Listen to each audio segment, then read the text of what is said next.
Assalamualaikum warahmatullahi wabarakatuh. Nama saya Muhammad Hamam dari kelompok 2 bersama teman-teman saya Nandila Emiliani dan Hini Rahmawati. Di sini di video kali ini kita akan menjelaskan mengenai prinsip-prinsip kekuasaan politik dalam Al-Quran dan Hadis. Yang pertama, apa itu politik? Dalam bahasa Yunani berasal dari kata politei, polis atau politikos, yang berarti kota atau warga kota. Sedangkan dalam bahasa Inggris berasal dari kata polis, politik, dan political. Dan menurut bahasa Arab sendiri, politik ialah siasa is a policy or policy or politics. Secara terminologi dan etimologi, politik adalah mengatur, memimpin, mengendalikan sebuah negara beserta warganya dari segala aspek secara bijaksana. Sedangkan pengertian politik Islam ialah mengatur, memimpin, mengendalikan sebuah negara beserta warganya dari segala aspek secara bijaksana berdasarkan ajaran Islam untuk kesejahteraan umat manusia. Latar belakang prinsip-prinsip kekuasaan politik dalam Al-Quran. Yang melatar belakangi prinsip kekuasaan politik dalam Al-Quran ialah sumber utama dari segala prinsip perundungan dalam Islam. Al-Quran merupakan sumber primer dalam menata kehidupan masyarakat untuk mengimplementasikan hukum-hukum Allah, walaupun metode untuk merealisasikan tujuan tersebut tergantung kepada interpretasi akal masyarakat muslim. Secara implisit, banyak ayat Al-Quran menerangkan tentang dasar-dasar hukum politik Islam. Ada beberapa ayat menerangkan tentang signifikasi memelihara kemaslahatan dan tindakan preventif yang dapat merusak eksistensi umat dalam bermasyarakat dan bernegara. Sebagai konsekuensi logis dari tujuan tersebut, Islam membutuhkan institusi politik yang dapat mengendalikan dan menertibkan kondisi sosial untuk menciptakan stabilitas kehidupan umat.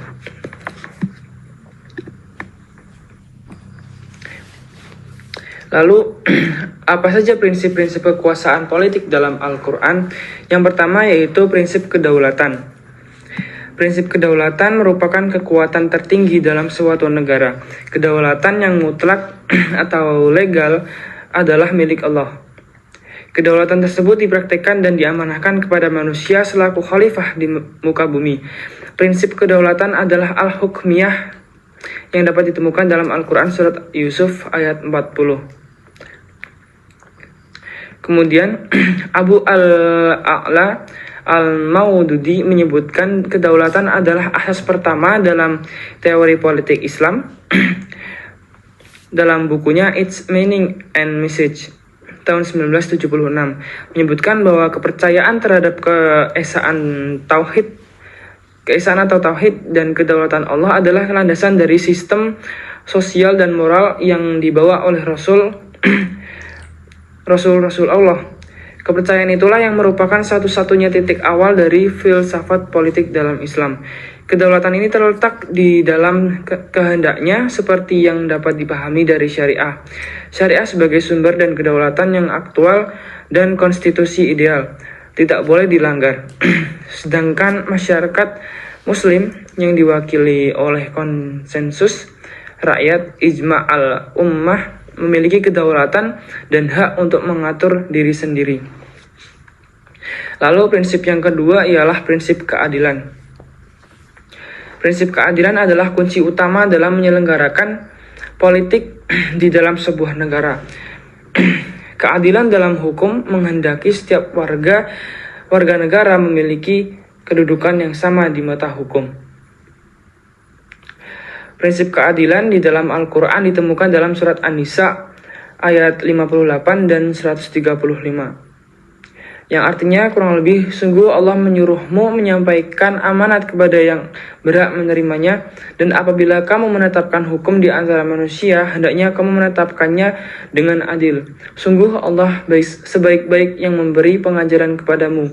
Sungguh Allah Maha mendengar, Maha melihat. Kemudian prinsip yang ketiga yaitu prinsip musyawarah dan ijma.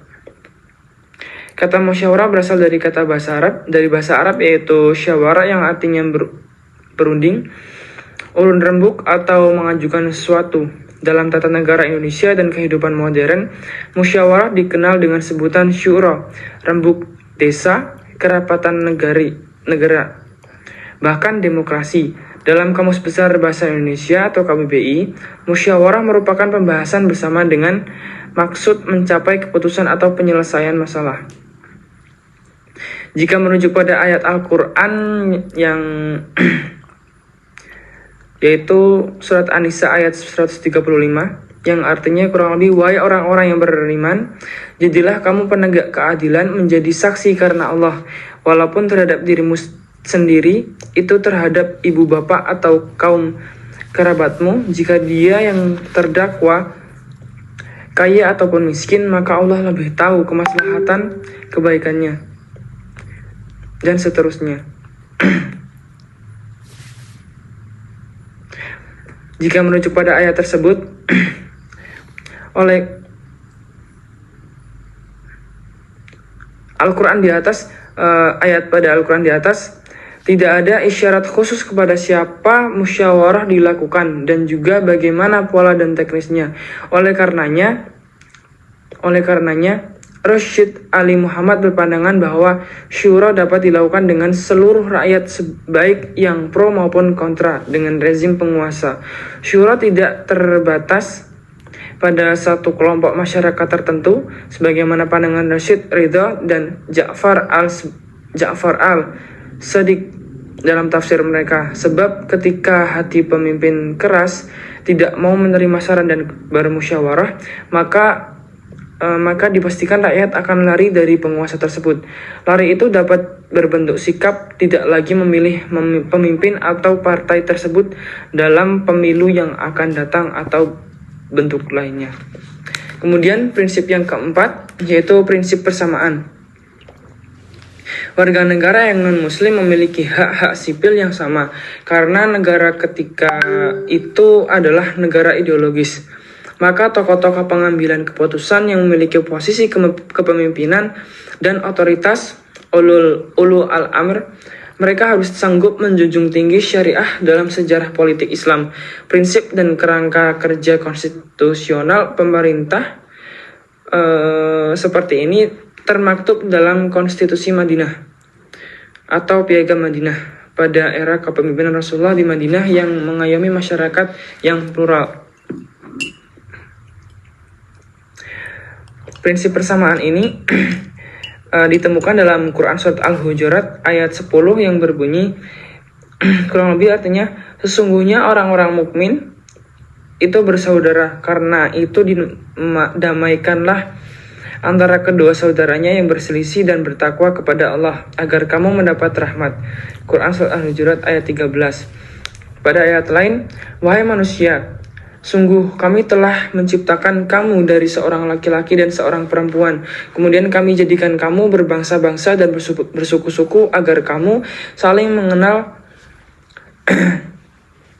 satu sama lain. Sesungguhnya yang paling mulia di antara kamu di sisi Allah ialah orang yang paling bertakwa. Sungguh Allah Maha mengetahui, Maha teliti. Ayat tersebut jelas bahwa Islam mengakui adanya pluralitas dalam sosial budaya masyarakat. Namun Islam tidak mengakui paham pluralisme yang menganggap bahwa seluruh ajaran agama adalah sama. Karena Allah SWT menutup ayat tersebut dengan kalimat, sesungguhnya yang paling mulia di antara kamu di sisi Allah ialah orang yang paling bertakwa.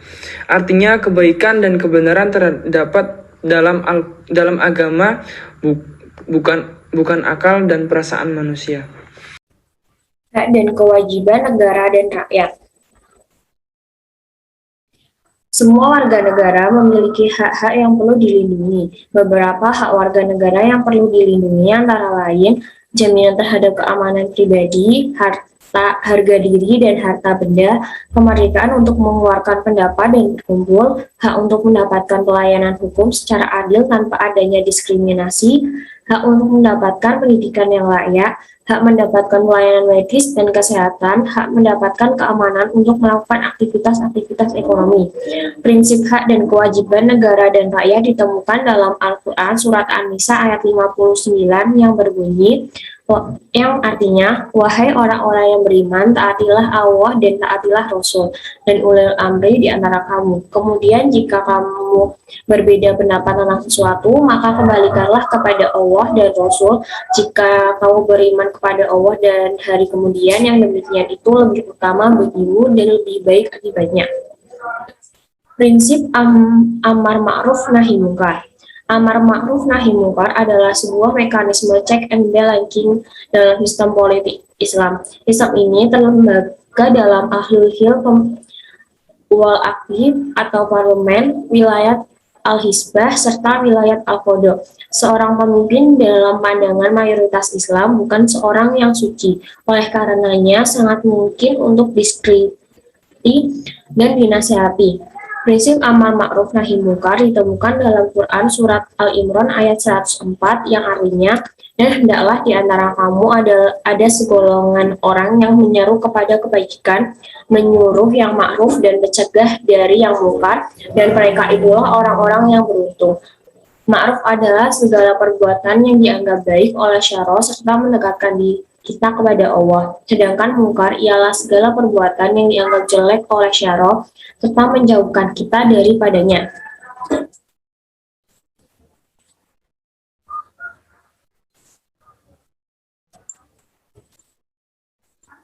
Sejarah prinsip kekuasaan politik dalam hadis. Secara hakiki, sejarah pemikiran politik Islam sejak awal pertumbuhannya adalah siapa menggantikan Nabi dalam mengemban tugas sebagai kepala negara.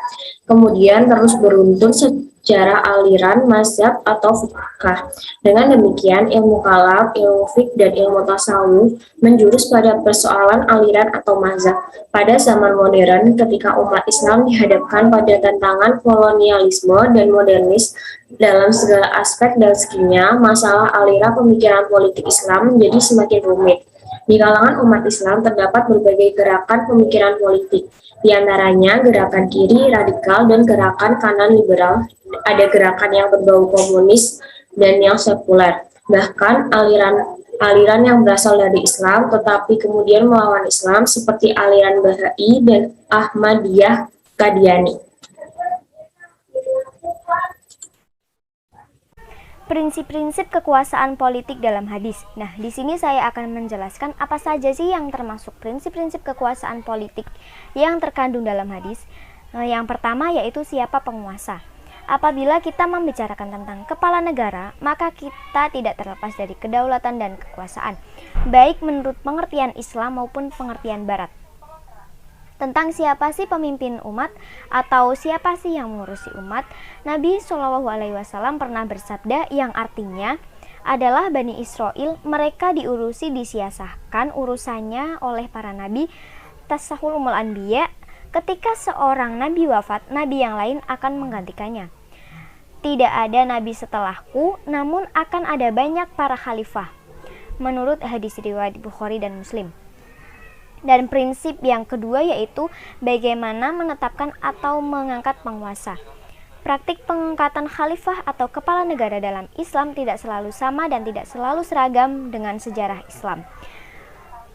Pada praktek ini, bentuk pelaksanaan pemerintahan tidak selalu sama atau sejalan dengan sejarah Nabi Muhammad SAW dikarenakan sejarah Nabi Muhammad SAW sendiri tidak memberikan tuntunan praktis tentang bagaimana sukesi yang harus dilakukan dan bagaimana umatnya menjalankan kehidupan politik dan kenegaraan. Islam amat menekankan soal kepemimpinan. Selanjutnya yang ketiga yaitu bagaimana kekuasaan dijalankan. Politik atau siasa itu bermakna mengurusi urusan masyarakat. Rasulullah SAW bersabda, siapa saja yang bangun di pagi hari dan dia hanya memperhatikan urusan dunianya, maka orang tersebut tidak berguna apa-apa di sisi Allah. Dan barang siapa yang tidak memperhatikan urusan kaum muslimin, maka dia tidak termasuk golongan mereka, yaitu kaum muslim. Hadis riwayat Tabrani. Dan prinsip yang terakhir yaitu sukesi atau kekuasaan. Salah satu bentuk tercapainya sukesi kekuasaan adalah tercapainya kesejahteraan dan menebarnya rahmat Allah Subhanahu wa taala di muka bumi ini melalui orang-orang yang ditugaskan sebagai khalifah yang mengurusi urusan dunia ini adalah pemegang kekuasaan yang amanah dan kekuasaan yang dipikul olehnya.